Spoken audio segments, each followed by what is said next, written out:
You're listening to Leadership Powered by Common Sense with your host, Doug Thorpe. Here's Doug. Hello again, everyone. This is Doug Thorpe, and you're listening to another episode of Leadership Powered by Common Sense. I'm excited today, and as I realize I say that all the time. I do. I'm really proud of the guests I've been able to find, and today is no exception to that. I've got a lady visiting with me. Her name is Erin Labacqz, and she is going to be sharing with us the idea of the importance of the words you use in your messaging. And we'll talk a lot more about that, but let me say welcome to the show, Erin. Thanks, Doug. I'm happy to be here. Hi, everybody. And talk to us about this idea. Just can you give us a kind of top of the mountain summary of what it is that you specialize in helping leaders understand? Sure, Doug. Yeah, well, I think many of us maybe noticed a shift in how we think about our communication during and after the pandemic. And some of this was, back in the old days, as we might say, I'm able to show up at a meeting, make a presentation, chat with someone in the hallway, make a phone call because we're all on the same schedule, etc. And as the pandemic started to kick in and people got farther and farther apart, they noticed, well, what's tying us together now is our writing. And if I am not going to even call you because we don't have core hours or something, my writing is going to be the only thing representing me in your mind. Not only will it be what tells you potentially what we're working on this month, directs you, redirects you, but it'll also represent who I am as a leader. And so people really started noticing, oh yeah, writing is interactive. If I'm not there, my writing is interacting with someone for me. And this has really created a change in the minds of leaders because we're now all realizing, hey, that means I can impact perception and behavior with writing. Just like we used to, of course, do and still do with our behavior, with our modeling, and with our speaking, we can actually impact behavior with writing. And now people are realizing, yeah, I want to sound confident and represent myself well, but I also want to make sure that not only do I inform people, but I connect with them, because now our entire relationship in some cases takes place in writing. And so we've all really had a shift of, oh, right, this is something I need to sort of open up to the interactive nature of writing and realize that's how I'm building a relationship now. And even we could take Doug and I as an example. We met only once before this, but our writing has established trust between us already. And it saves time because we hop on the call for the podcast. We have no problems. We're already ready because our writing did that for each other. And that's one of the many wins that leaders can get by writing with intention. The immediate thing that comes to mind is I'll call it evolution of society, with social media and everything. We're into texting and emojis and all these sorts of things that are going on. And I was actually attending a board meeting last night for a nonprofit I'm part of, and we got into a discussion that our target audience is a younger population. It's supporting a group of college students is what it is, and we were lamenting the difficulty in connecting with a lot of them. And one lady on the board said, oh, in another related organization, I've found that all we ever have success is with texting. They don't even open emails anymore. So I'm like, ooh, Right. showing my age. It's like, really? Emails aren't even working anymore? So let me there is a question in there somewhere. Have you seen a shift in the social acceptance of messaging and which way it's going and how it's emerging? That's a great question because, yes, I often, even just when I'm with a client, maybe I show up to teach a class in person, I observe all the leaders I'm around, they're texting one another, typically, sometimes, even after hours. And we can talk, for one thing, I think the culture of different generations is really important. But secondly, yes, I think text is becoming more acceptable in the business world, but some people are maybe still treating it like they would a text with friends.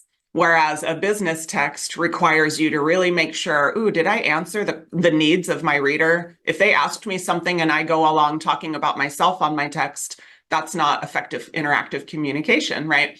So we do need to consider, yes, in some cases, based on the reader, maybe a text is more effective for them than an email. But if so, we still need to sort of bring our business mind to that text potentially. And we are seeing quite a difference with generations, because some of the forms of communication that have felt traditional and standard and seem totally logical for many of us to continue using just haven't had that feel in that culture of the younger group, where it's kind of like, oh, my parents maybe email one another, but I haven't typically done that. And we're now hearing even texts, the way we capitalize, the way we use punctuation, the level of correctness can even vary among generations, including the level of correctness expected. And that's another part of communication we're always thinking of. Well, what are the norms and expectations of the group I'm writing to, including their generational culture? Yeah.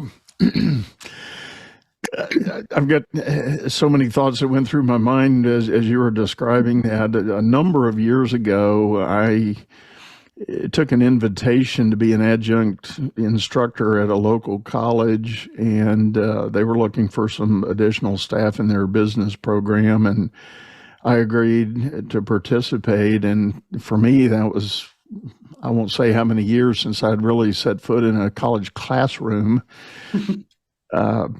But it had been a while, so I kind of conjured up my own sort of expectation of how we're going to do this thing. And I had in the back of my mind the idea of stating to the class, I didn't want to have any devices in the room, just other than maybe your laptop if you want to take notes. But when I got to the class the first night, there were phones and iPads and laptops and I mean, all manner of inventory from all popular brands all over the room. And I thought, yeah, that's not going to work. So not a battle you want to take on, right? It doesn't always succeed. And the funny thing was, I did the very old school classic, wrote my name on the board and turned around to sort of introduce myself. And guy raised his hand and he said, I found you. You're on LinkedIn. I'm reading everything. And I'm like, yeah, okay. Right. They can research everyone now, or check ratemyprofessors.com, or, there's always something online where people can now look into something before it even begins. Right. Well, let's, so as you kind of lean into this idea of the content and the messaging, what are some of the key checkpoints that you encourage leaders to think about just when they're sitting down with the proverbial white screen, white paper? What should they be thinking about and how they should be structuring a message?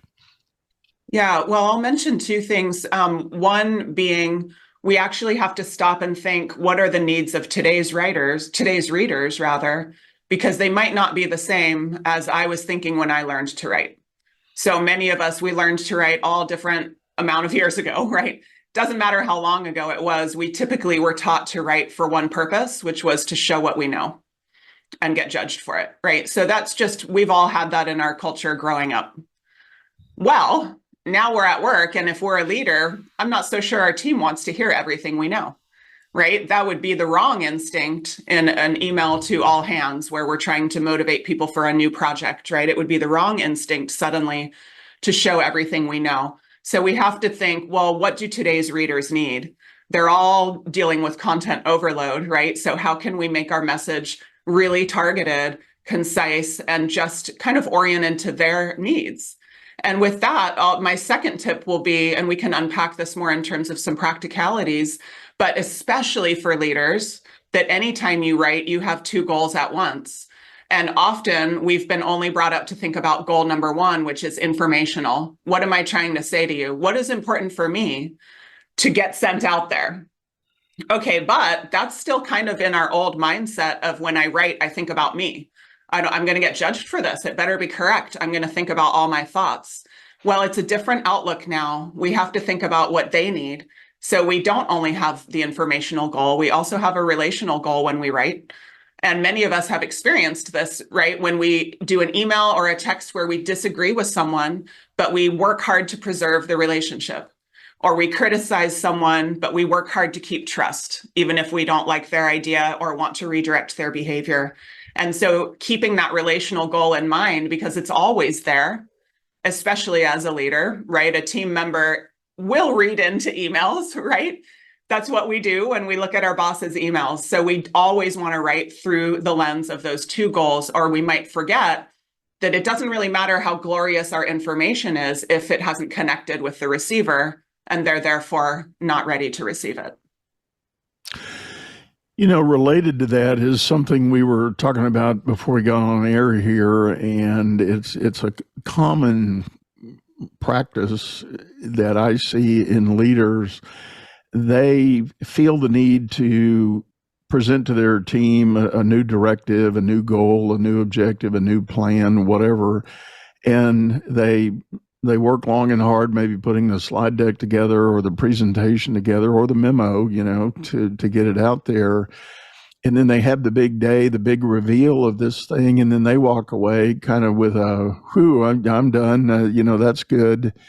And my advice to leaders that think that is, no, you're not. You've only just begun. You've really got to think through the process of reinforcing your message over time. Right. And to your point about remote working, it's even more important now that many of us still are operating remotely, because you put that message out one time, you might have a reasonably robust discussion about it, but that doesn't mean everybody gets it and everybody's 100% locked in on the same path that you see in your mind. Yeah, it doesn't necessarily, I guess we often call it in class, ensure mutual understanding, right? When we say something, we're not sure that we've done the work to ensure that.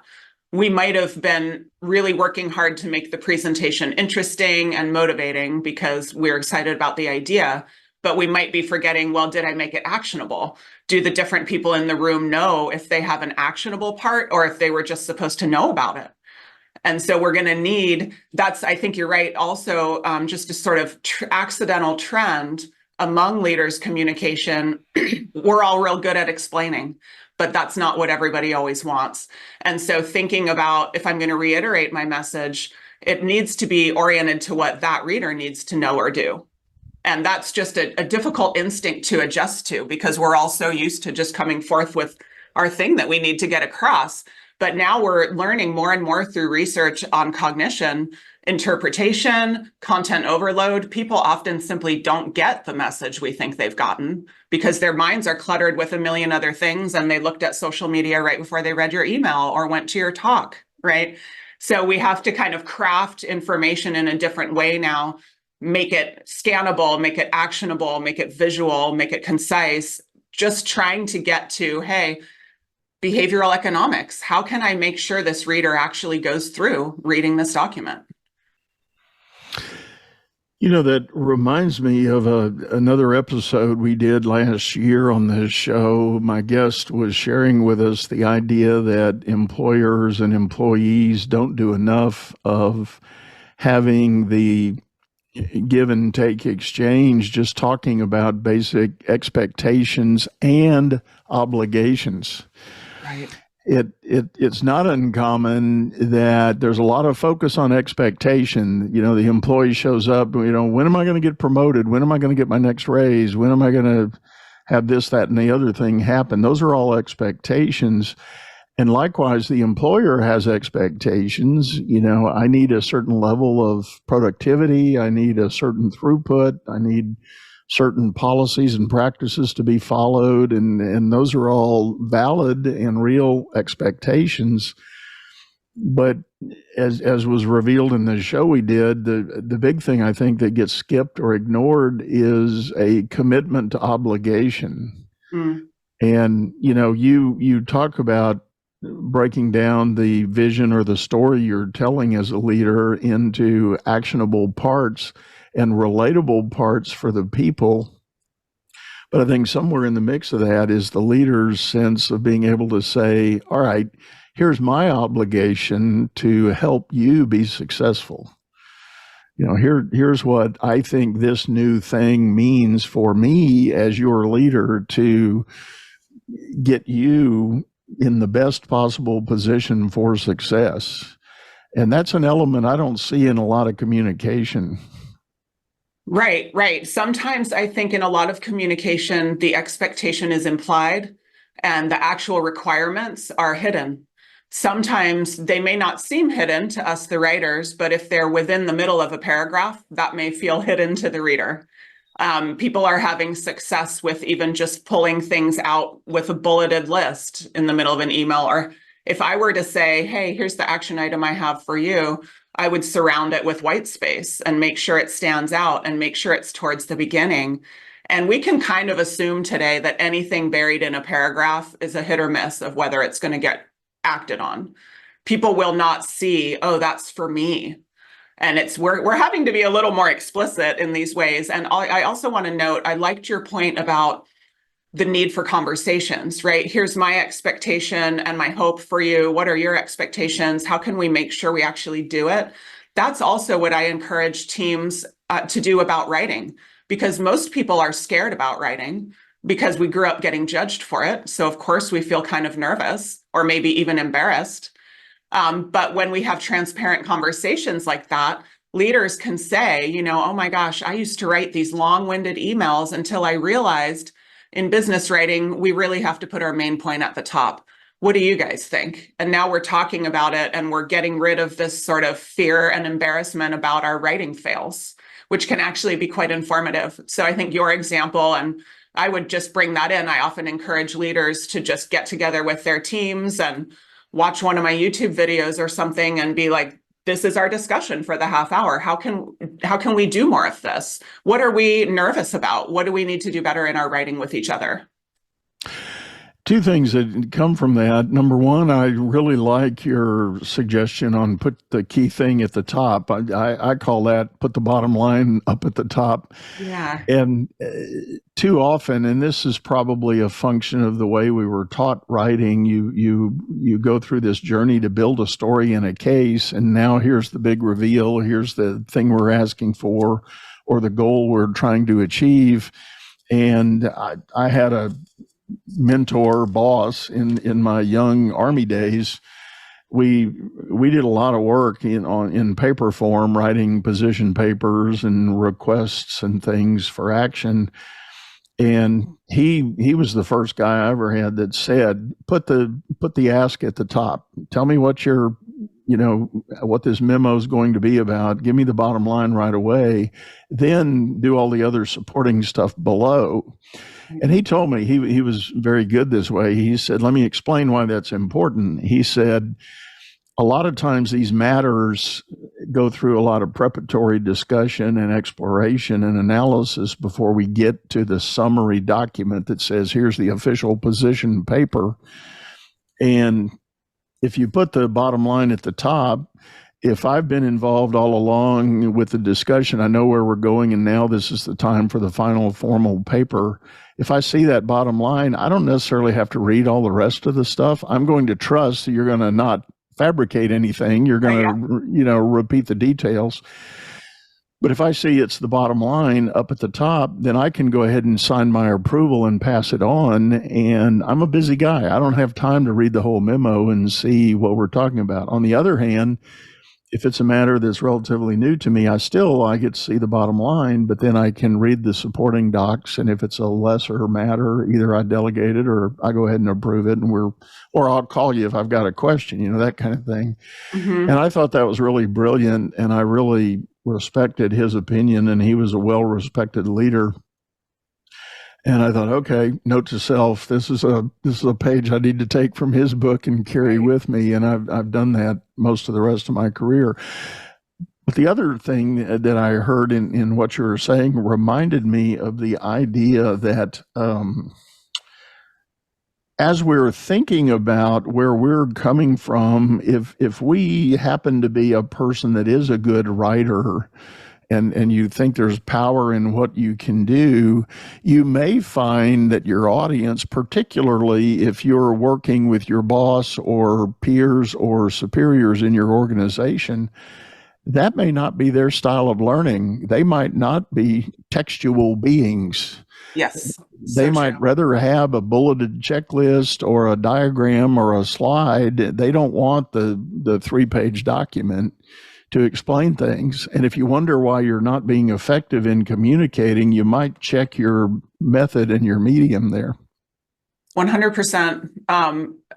A recent client, a part of the Army Corps of Engineers, actually, had that experience herself. A director where she had emailed many superiors proposing a new learning program months ago and had never heard back. And we talked about, hey, how about look through maybe the 12 different things you talked about through the lens of, do they need these items now, later, or never? We have to be honest with ourselves when we write. There's an element of self-management. She went through there and said, okay, they actually only need 3 of those 12 things now. And the others they can ask about later, or maybe if we get to the next step. So she resent now with an email like this, instead of multiple pages, it was about 2 paragraphs. She told me she heard back from 3 of those leaders in the first day, and she had never heard back from anyone before. And so typically this is also back to our instincts. And like you said, especially if you're a good writer, our instincts are to be helpful by being thorough. We're typically thinking, wow, I don't want them to have any trouble or questions, so let me give them everything they need. But receiving pages of information we might need is so overwhelming that we don't really even notice what we need to do. And I recently had, to the self-management piece, a leader in a leadership development program talk about exactly what you just mentioned, where his boss had said, hey, it's your first month, shoot me a quick update of what your team is up to. He came into the class, it was the same day. He said, oh, I just sent her a 6-paragraph email explaining what our team was up to. And people said, is that what update means? We're not sure. What is an update? Well, it's a subjective term, right? It depends on the person. And we said, so what's your boss like?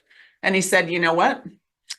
Now that I think about it, I know her. She is a bottom line person. And so we said, well, if you knew she was a bottom line person, why did you send 6 paragraphs? Just curious, right? Because we're usually really honest about writing mistakes. That's how we learn. He said, you know what? It's because I was proud and I got excited. And that helped me remember, again, self-management, because I do that. I get excited and I'm typing away and I'm proud of these ideas and I'm really pumped. And now my reader is saying, I'm glad you had an idea, but I didn't want 10. So we actually have to monitor and manage and usually reduce the amount of things we want to say in order to be more effective. On that vein of trying to respond to a request like that and allow the leader and the person to stay on the same page, there's a practice and a process I talk about a lot, and I've written about it a number of times. I call it the Big 5. And a friend and colleague of mine actually created it. And once upon a time, many, many years ago, he actually worked for me. That's how we got to know each other. And we've stayed friends ever since.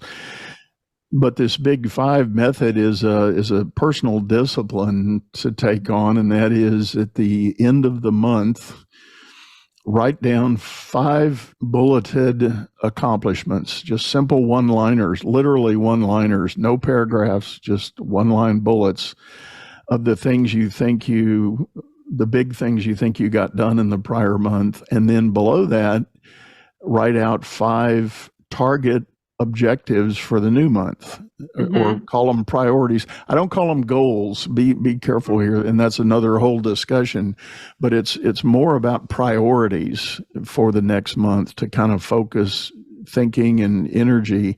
Then share that with your boss. And the actual way this came into being back in the day when this friend and I were working together, he was a unit manager in my bigger division, and we were going through a season of crazy busyness and overwhelm for most. And one day he walked into my office and just threw that thing on my desk. And I said, whoa, wait a minute. What is this? You can't just throw something on my desk. Yeah. And he said, I just came up with this idea, just read it, talk about it. And he said, it's my claim of 5 things I got done last month and my 5 priorities for the new month. And when you look at it, call me, we'll get together. I said, well, wait a minute. If you got 5 minutes, I got 5 minutes. Let me look at it. So I looked at it. And we actually went through it, and I said, wow, I didn't realize you got to work on number 4. That's great. Glad you got that done. And then I started looking at the priorities. And in just a very quick instant, I was able to say, okay, number 1 is good. Number 2 is good. 3, I don't think so. Let's table that. Let's push that off for another day. But here's something I need you to think about. And I was able to share it with him. He goes, got it. And he revised his list and we were off to the races. And it dawned on me, in one little simple tool, we were literally on the same page with our goals, objectives, and priorities. And we were communicating about what needed to be done. So I think it's a great tool. And people say they're too busy for stuff like that, but I'm telling you, it's 5 simple lines for each category and nothing more. I mean, if you need to have a discussion about all the rest of the story, fine, do that. But it just helps align expectations and priorities. Well, and it strikes me that perhaps another reason that was so successful was not only that the writer was able to tell you so quickly their thoughts because of these concise sentences, so you could digest and get to work right away. But even if we look before that, in order to whittle things down to 5 concise statements, the writer had to already think everything through. And so it's a great idea for any of us who are potentially about to send a very long message where it's like, I don't want the other person to have to fight through all of this. It's my job to create the kernels and give them the kernels. And so they had done that for you. And then you could so quickly learn and work together. Yeah. Well, Erin, I want to shift gears a little bit. There was another area that you and I had talked about in our preparatory work for this show. I just want to talk about word choice and just some of is there such a thing as some broad ideas of word choice that we may stumble on or trip over accidentally in our communication as leaders? There certainly are. And I know it's hard because we worry about the interpretation from our readers, right? And often when I talk with people who've actually left jobs because of the communication of the leaders didn't do that on purpose, right? Sometimes it's accidental that a feeling of condescension or dismissiveness or whatever it might be coming through. And I think the easiest set of words to start with for that are you and your. We know that these words are loaded for the listener or the reader, and it's simple for us to just adjust the way we use them. So I always recommend when you are talking about something positive, use you and your as much as possible. Your idea really promoted this strategy. We're so glad you said that. But when it's negative, shift from talking about people to the product, the outcome, the deliverable, the goal. I used to do this as a college instructor that kind of illustrates easily. If I'm writing comments on the side of a paper and they did great, I'm going to say, you supported your point so well here.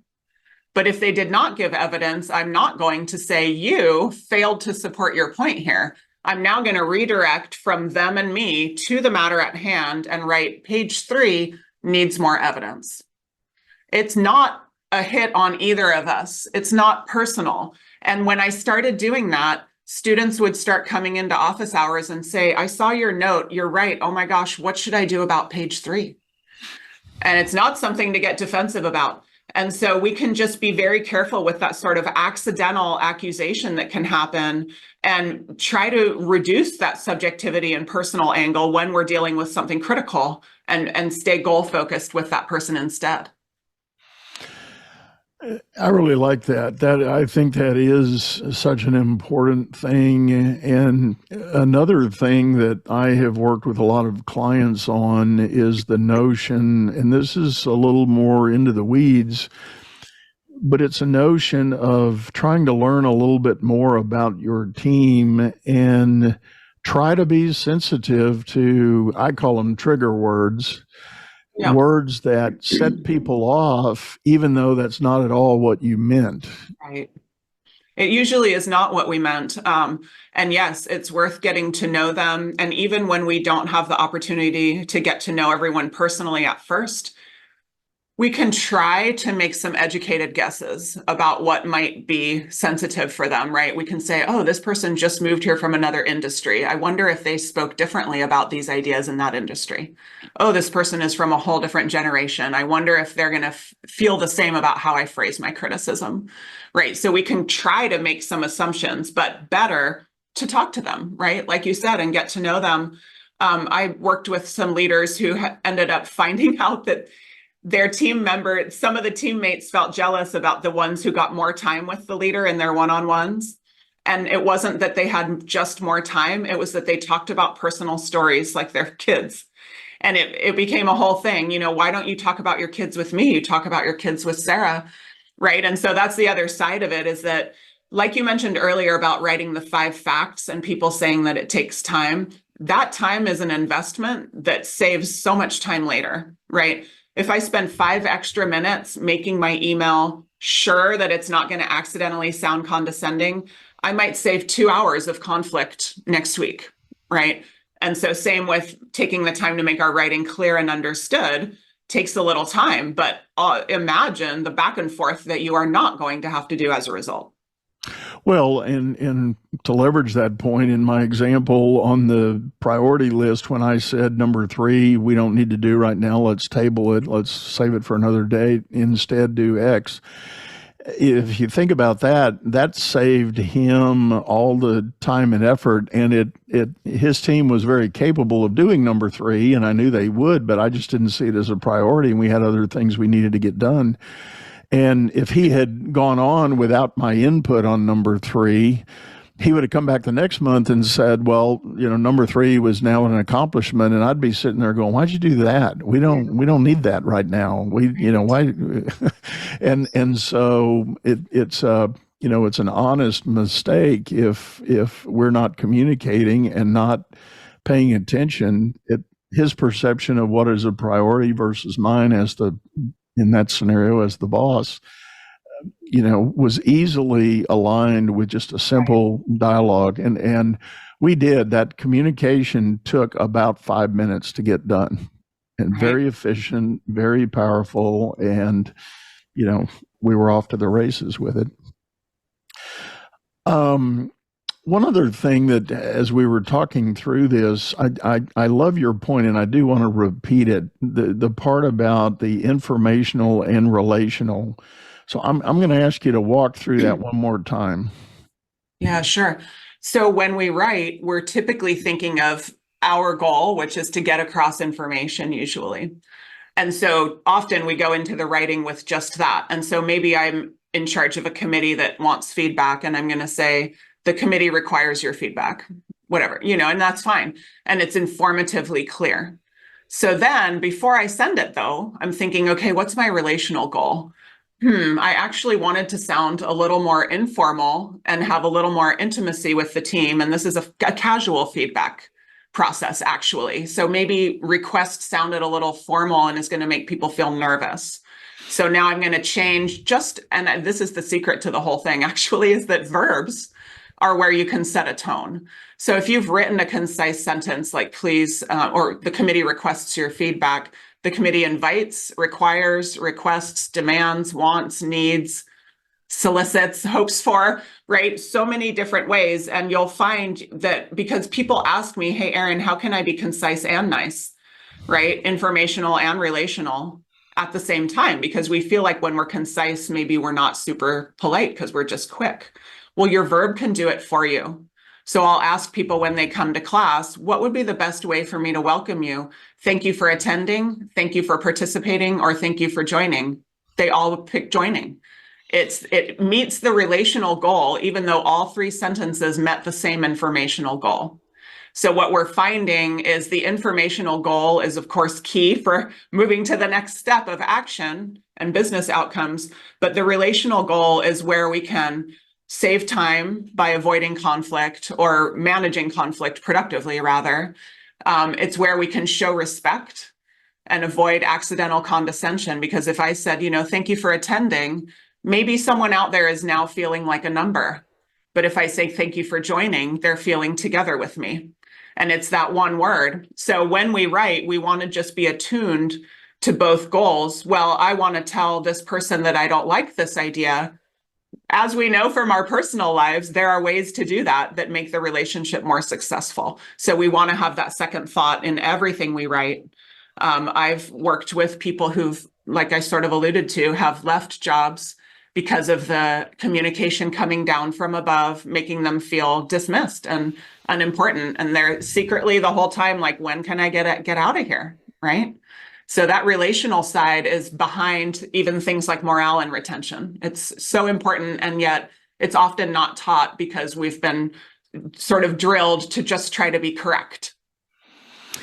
I think tied in with this idea from the leader perspective, I really like that idea of considering the relational side of your messaging. And I think related to that is something I recommend to leaders who might be prone to approach a team member either in person by, walking out on the floor, or in remote just through a quick text or email or something. And they ask the classic question that's kind of out of the blue. Hey, what's going on the project over in the Northeast, Mm-hmm. and with no context of why the question is being asked. So I encourage leaders to deploy a method I call bookending. Start with, hey, I got asked by the EVP to give a report on the project in the Northeast. I know you've got a piece of it. Here's one thing I need from you. Can you tell me about X? And then when the person responds, close the bookend by saying, this is on point. It's exactly what I needed. Thank you. Whatever, something to close any random thought the recipient may have about, wait a minute, what's going on? Or why am I getting asked that question? Yes. What am I doing something wrong? Is the project in trouble? Are we shifting gears? What are we doing? And there's all this speculation that spins up with those random questions. Exactly. Yeah. I feel like what you're doing there is using one concise sentence in the first bookend to set the context. And it's polite, right? And people say, how can I be concise and nice? I want to be concise and say, hey, give me the report.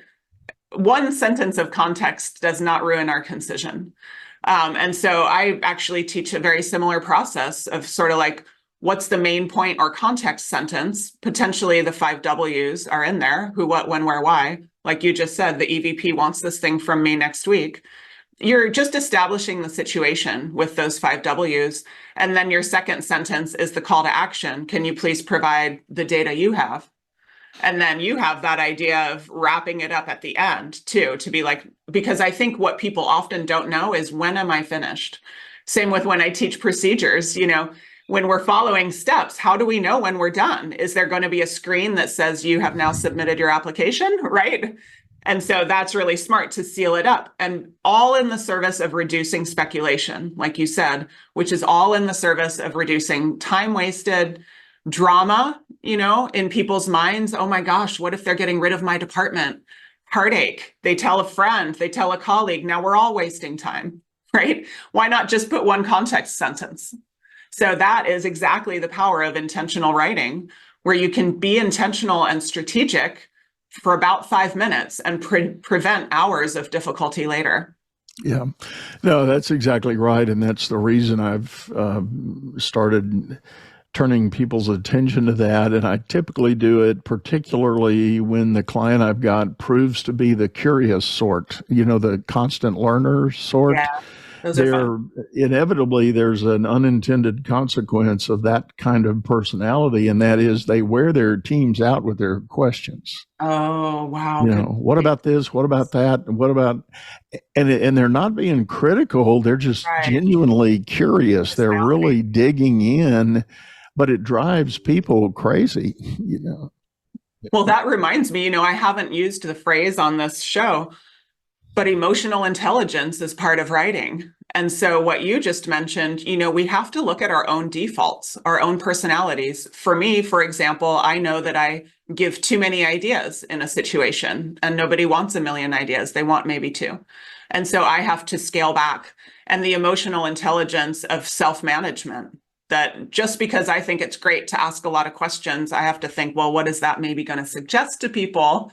And now start managing my own behavior with a goal in mind, right? These behavioral goals, our communication, our writing, it should always be goal oriented. Back to that idea of meeting your two types of writing goals when you write. It's intentional. Well, and I'll end this thought with this statement. If you're listening and you are the curious, constant learner type, just tell your people that. Yes. Let them know that that's kind of your MO. And when you come seeking information, you're not being critical. You promise you will let them know if you need to be critical. Right. But otherwise, you're just curious. You're inspired. You're thinking of something. It's a random thought. You need information, and that's why you're asking. And you might be able to shrink the size of your bookends by just setting the stage for that whole dynamic, and just let them know that's kind of your operator's manual. That's what you do. And the more you can reinforce that, then people can get on that wagon and go, oh, boss is just curious. Sure, I'll play. Right. Here you go. Here, what you need. What's next? And it works out fine. Yeah. Well, Erin, I think we're about up on time for today. Thank you so much for sitting in and sharing. Tell people the best way to get a hold of you if they're interested in knowing more. Yeah, well, my website is highvaluewriting.com, and there are e-courses for leaders there, and you can find me through the contact form or on LinkedIn or at my YouTube channel, which is also High Value Writing, where people will often ask a question in the comments, and I get back to you that way. Awesome. Well, as always, folks, we're going to have those links in the show notes, so please take advantage of that if you didn't copy them down and you didn't wreck your car listening to this part. But one last time, Erin, thanks a lot for sitting in. Thanks so much for having me. Thanks, everybody. You bet.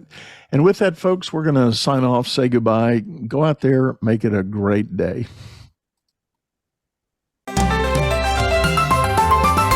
You've been listening to Leadership Powered by Common Sense, hosted by Doug Thorpe.